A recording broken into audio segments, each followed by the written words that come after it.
Welcome to Paying Attention with Nicholas Gruen. This is a show where we take you beneath the surface of public affairs, economics and government using nothing more than our secret superpower, paying attention. I'm your host, Matt Jones. We've all heard the terms left wing and right wing. The right wing like markets. The left want more government intervention. The right want more competition. The left, more cooperation. If you want more of one, you must want less of the other, right?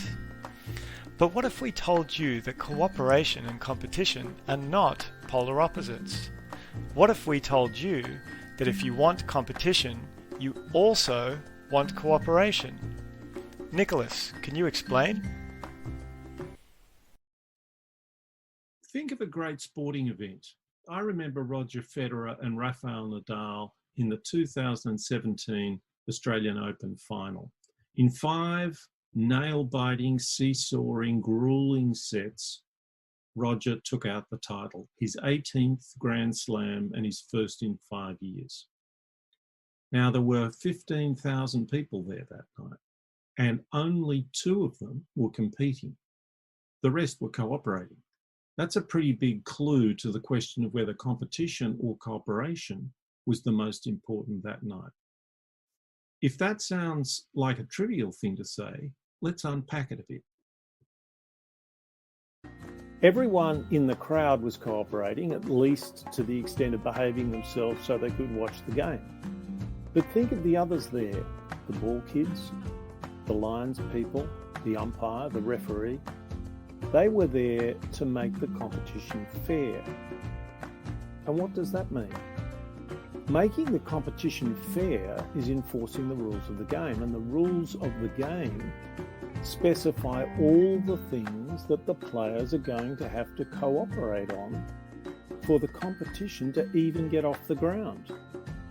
In fact, we take their need to cooperate on agreeing on who won each point as so important that we surround the 2 players on the court with linespeople, umpires and a referee.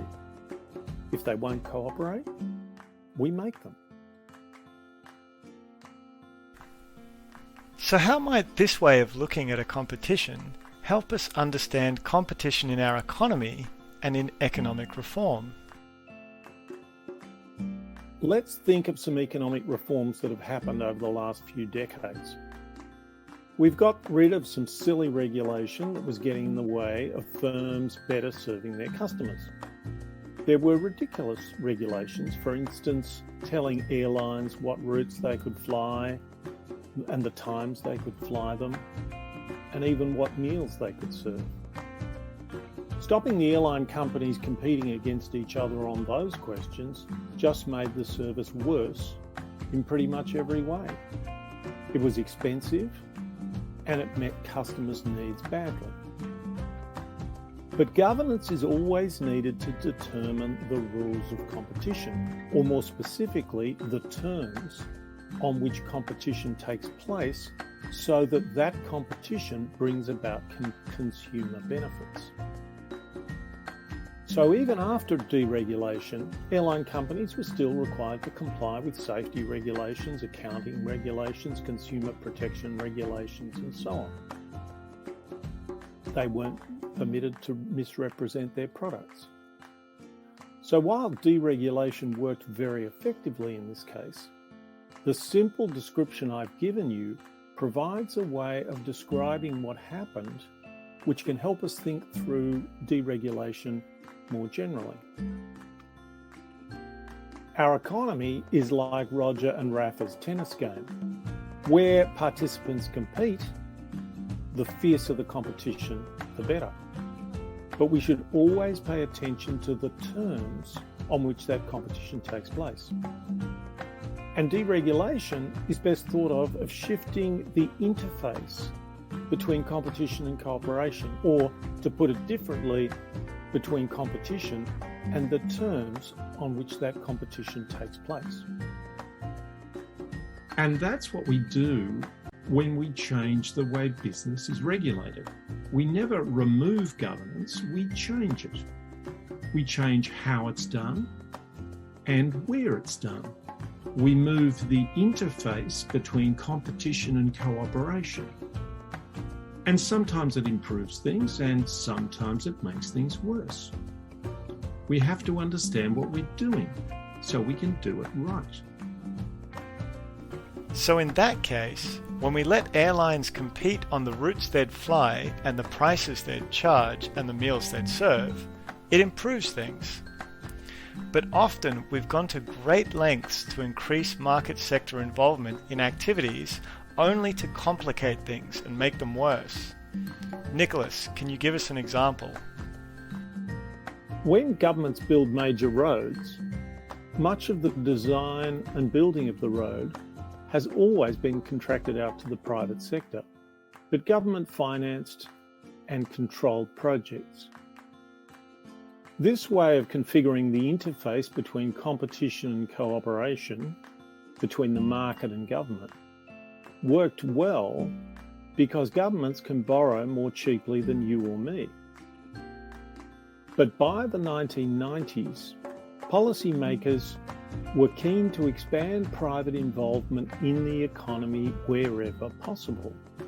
So private financing of major roads and other infrastructure projects became popular. In the UK, it was called the Private Finance Initiative. In Australia, we called the projects public-private partnerships.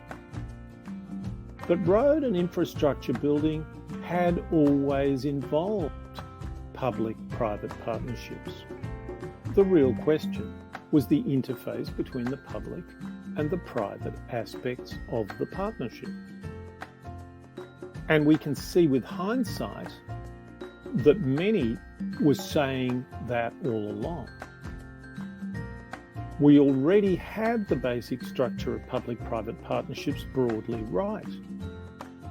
Infrastructure is mostly capital expenditure, so the private sector's higher borrowing costs fed directly through into higher infrastructure costs. Those costs were then paid by the public as higher tolls on roads or by governments in rental payments for facilities they could have built more cheaply by borrowing the money themselves and contracting out construction. But chasing more competition, more private involvement as ends in themselves rather than as means to an end, we moved away from a time-honoured and commonsensical approach. That approach played to the strengths of both the public and the private sectors. The new configurations involved in privately financing public infrastructure create a cluster of new problems. One, it increases costs because the private sector pays higher interest costs to borrow than government. Two, infrastructure assets are also monopolies. There's only one express tollway connecting a city with an airport. There's only one track in a tunnel in a subway. So in addition to setting prices to cover their higher financing costs, private monopolies will always be looking for more. Three, government then needs to stop them overcharging. So it introduces complex and uncertain regulation. So much for deregulation. Four, there's a new politics of infrastructure as infrastructure owners start lobbying government and funding political parties in search of special favours. To understand what's happened, let's go back to where we started. Competition can be good or bad depending on how it's configured. And like the competition between Roger and Rafa, competition can't function without cooperation around the terms on which that competition is taking place. If we think competition and private firms are good and cooperation and government is bad, and we just try to maximise one and minimise the other, we're not paying attention. We're setting ourselves up to make mistakes, and big ones. Most deregulation is really re-regulation. That doesn't make it necessarily worse, but it doesn't make it necessarily better. We have to pay attention to the costs and the benefits. The relation between public and private, between competition and cooperation, is always and everywhere an ecology. And the task of policy, like the task of the Lions people, the umpire and the governing body of the sporting code of tennis, is to make that ecology between competition and cooperation as healthy as possible.